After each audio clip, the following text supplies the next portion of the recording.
ano, yung utot na lunok mo, pwede yun. Pag salbahe yung kaklase mo, tapos amuyin mo, ganun. Ayaw! Ganun ka, di ba? Ganun, amuyin mo. Yeah. Nabawi tayo, te. Pero ako kanina, dapat ngipin yun sa Oo nga eh, actually. Kasi di ba minsan pag kumakain ka, Biglang nalalaglag. Actually, meron na Oo, yun madalas. Meron na nakalunok na. Hindi siya Hindi nalulunok. yung buo, pero naluhulog. Yung brace na, di ba? Pero masyado hindi ano ng masa. Actually, hindi na, kasi maliit na eh. Maliit na yung mga skirts. Mga cycling shorts. Oh, yung mga cycling shorts kasi so, kasya pala na. Siguro yung mga masyadong sexy na super sexy, skimpy. Kasi parang syempre we're, ladies na. So, Dati a little sure. bit, oo. Dati kasi extra small. Ngayon naging medium na.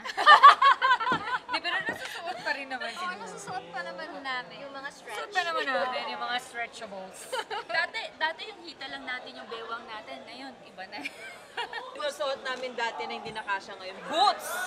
Tsaka yung costume namin na paborito namin lahat, costume ng spaghetti.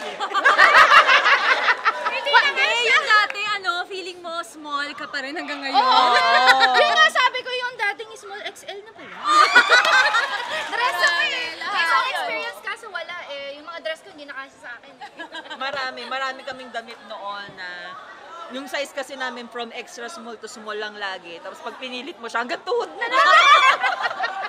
Kalahating kita. Wala kaming plans kasi yun na talaga Yun yun. na. Pasok yun. Ayan, talaga pasok yun. yun. Kung meron man slight bit up a chance yan, okay lang yan. Kayang-kaya ni Micah yan. No?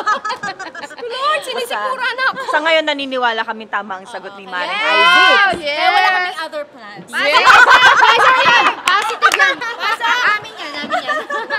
Pag yun hindi pumasok, di wala. Ano ba plano? Pwede pa yun.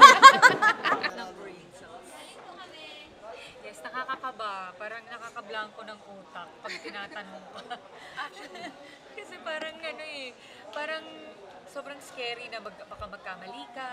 Or baka may masabi ka na bastos, yung ganun parang nakakatakot. Oo, alam namin yung, parang alam mo yung sagot, Pero hindi mo alam natatawa kung pwede ka. mo sabihin. Natatakot kang sagutin yung mga tanong kasi baka mamaya mali. Pero masaya, enjoy, nakakatawa din yung mga sagot nating iba.